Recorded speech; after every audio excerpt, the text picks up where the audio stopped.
Namaste, beautiful beings. This is Belinda Pearl, and welcome to this cosmic update with a little bit of an esoteric insight. Today is new moon in Virgo, so maybe we've been feeling this urge to go deep within and to discover really how we feel about ourselves too. What is the service that we wish to bring to the world?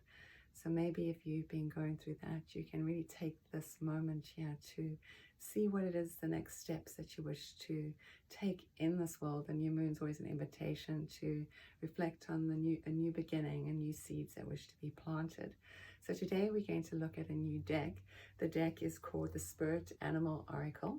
You can get this at Leaf. It's by Collette Baron Reid. Has 68 cards in here. The other thing I'm going to show you too while we look at this deck is what to do, and this is a really quick little esoteric insight, what to do when you have a brand new deck. What I like to do is you unwrap it, right?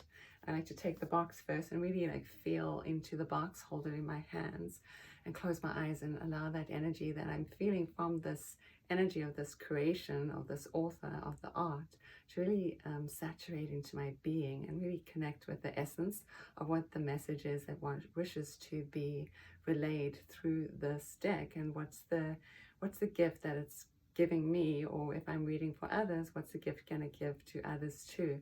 What's this essence? What's the true message, the true spirit of this deck? So if you have a new deck, maybe take time to really connect with it before you even open it up. Once you've done that, I like to sage it, or actually I like to use Palo Santo, especially indoors. I will burn just that tip of Palo Santo too. And when I'm doing this too, I'm also thanking, the Palo Santo, the spirit of the Palo Santo, for coming into this space and be able to really connect and clear. And so I'm just going to wave my little Palo Santo wand, if you will, around the deck. The box is still closed, and it's, I haven't really opened it or taken my time to get inside of it. I'm just cleansing and clearing the energy so that now as I open it up, my energy and the card's energy can start to meld with each other, so the deck itself is clear. And I will probably do this a couple of times, just really depending on what I'm feeling from the energy. And so I'll open up the deck, and so we'll see here.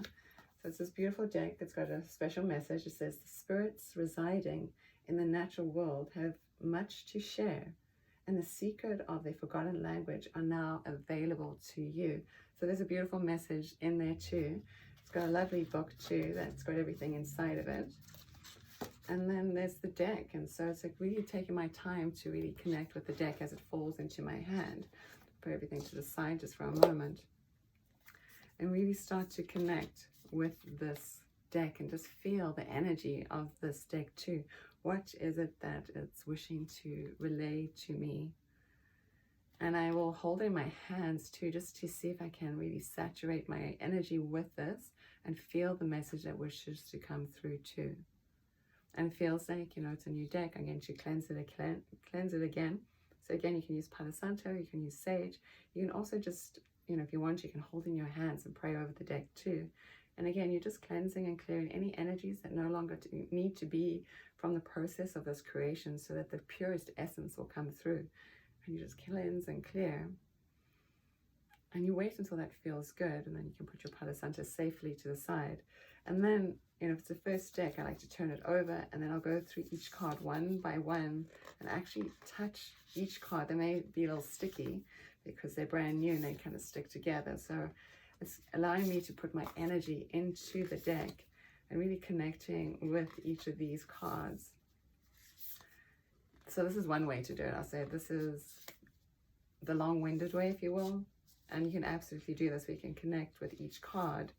Sometimes what I like to do too is I'll just hold the deck in my hand and then ask that when I open up the deck that the first card that I need will come through. And so I'll show you that too. So I'm just going to go through and finish touching each card. It feels right for me to do this. I'm really connecting to the spirit within us, the animal spirit, the messages that these animals are relaying to us, why these were picked, why the numbers were chosen specifically to this. I'll spend time in looking at the cards too as well, so I can connect to the artwork, because the artwork has so many messages in it, whether it's simplistic or it's very detailed. There's so many tiny little things that will start to shine through. And what's also interesting too is if you're looking at the deck and you're going through this, You may find that a card that catches your eye too. You can think about it, maybe. You can hold on to the idea, and you can also see when that card will come true too and will come through again. Maybe there'll be a message in the book. So I'll go through each one of these. And feeling the energy of these cards, and I'm just looking at the artwork too. It's just interesting to see what my eyes are catching and what's kind of standing through, and if something's been happening in life and how that's come through. So now that I've touched all of these, I'm going to hold them again and really feel. And some people like to tap the deck with their dominant hand, or even the other way, some people like to tap the deck with their non-dominant hand. I normally hold the deck and really feel into it. I may even ask that this deck, the messages that are in here, will really speak clearly to me. And you can say that too. And these are just ideas. Maybe you do them all. Maybe you do one. Maybe it's each deck is different too. There's an invitation to be curious and to really connect and see what wants to come through. And now this is my typical thing of what I like to do. If the deck is brand new, I haven't shuffled it or anything, I've just touched the cards, I'll take a moment to really connect to the deck and see which is the first card that wants to come through. And this is, again, me. And let's see which one wants to come forward. Oh, so it already wants to jump out at us. So I need to just take the top card. And it says Rhino Spirit. It says overcome any obstacles. I love that too. And of course, because I'm from South Africa, the rhinos are so important that we need to take care of them these days. They're also like the unicorn too. There are two horns, right? There's also all these blossoms, if you will, all around it. It looks like the rhino even has some wings near its ears, if you will. So it's like something that we're hearing too. So maybe listening. The blossoms feel like there's something inviting, that something wants to bloom. The numbers on the cards, I'm looking at all these details, how they're coming out in their different layers to me. The 5, the 0, so the 50, for me the 5, I see that first, and it reminds me that we are at times of transformation. 0, that reminds me about being connected with spirit. Just looking in again, just seeing that there's anything else that wants to come through. There's a connection with the third eye. There's like a little spiral over the third eye too. So I'm starting to see small little things. There's something else. There's like a little ring or something on the horn too.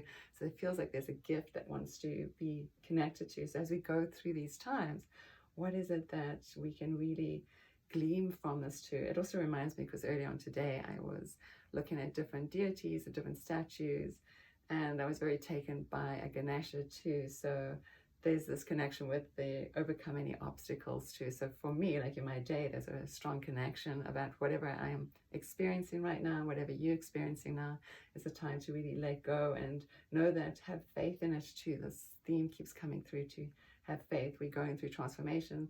The 0 here is that spirit connecting with you too.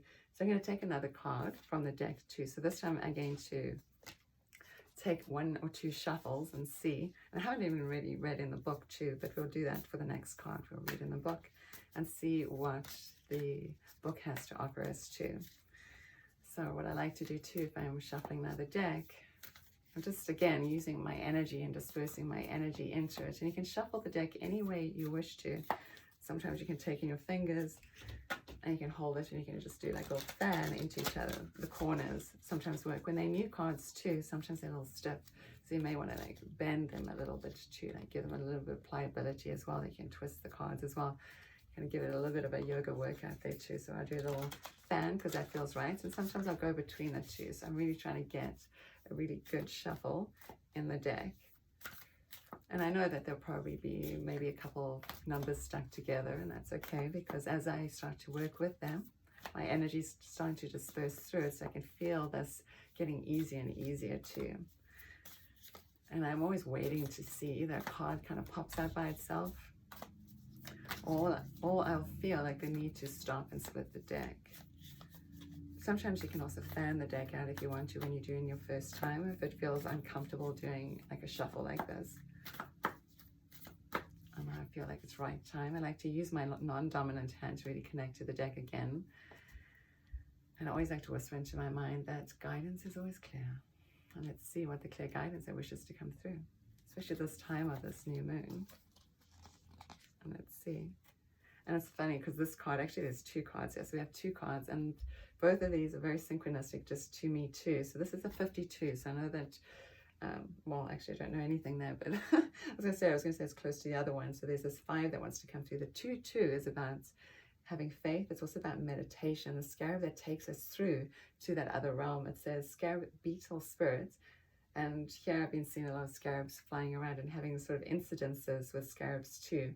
There feels like there's an encoding that's happening. And if I look at the body of it, it's also spread wide open. It's almost like, it's like, let us go here. And it says magic works through you. Another crazy synchronicity of today.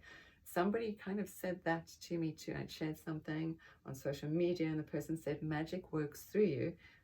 Actually, these are the words, magic works through. So that's crazy synchronicity. So there's something magical that wants to really come through, be birthed. It's encoded inside of you. So you don't have to seek anything. Don't seek outside of yourself. Go within. The truth is yours already. And it's interesting. This is that energy, the 5D perspective, if you will, of this Virgo energy that wants to come through too. The crow, it says co-create with spirits. And this is a calling. If there's something that you really want to do that's true for you, and they're reminding me about this doorway. This is true for you. It says co-create with spirit, connect with spirit. Crow has been around me for quite some time, and it's been talking to me too. So it's interesting that this wants to come through. It feels like our roots are just starting to expand. So Virgo brings a little bit of earth energy to it. So our roots want to expand. And then the 17 at the top is that 8, which is about strength. Go into your strength. This Rhino is very strong, so there's this powerful like earth energy. There's a lot of this flying to this spirit energy that wants to come through. It feels like if you want to say, we're on an ascension portal, on an ascension pathway. So it's time for us to really celebrate what it is. Like, don't be fearful. Step into faith. Know that you are filled with magic. Your divine design is you. It's already within you. And crow wants to co-create with you. Spirit, so the next time you hear a crow, just remember spirit is very near. So I'm going to take one of these cards. I'll take the scarab just to see. And that was 52. Let's see if we can find it really quickly.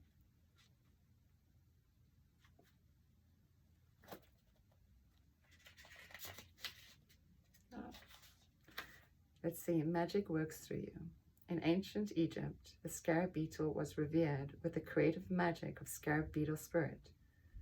Reminds us that we can bring forth something extraordinarily, seemingly out of thin air, knowing that that's yours too. There's a protection message here too. Do you doubt your unique inner image? What is it that you want to bring through? What do you want to bring into the world? So it gives you these different insights too.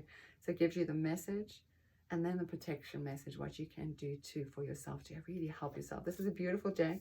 The art is incredible. And remember, you can find this deck at Leaf in Bressy Ranch at liveenlightenedandfree.com. They also have an online store, so you can always check that out there too. Or come visit us in Bressy Ranch in Colesbad. And again, this is Belinda Pearl. I look forward to seeing you all again next week, sharing with you some cosmic insights and esoteric insights and cosmic guidance. So again, this is Belinda Pearl. I look forward to seeing you. You can always find me at belindapearl.com. From my heart to yours, may you always be blessed. Namaste.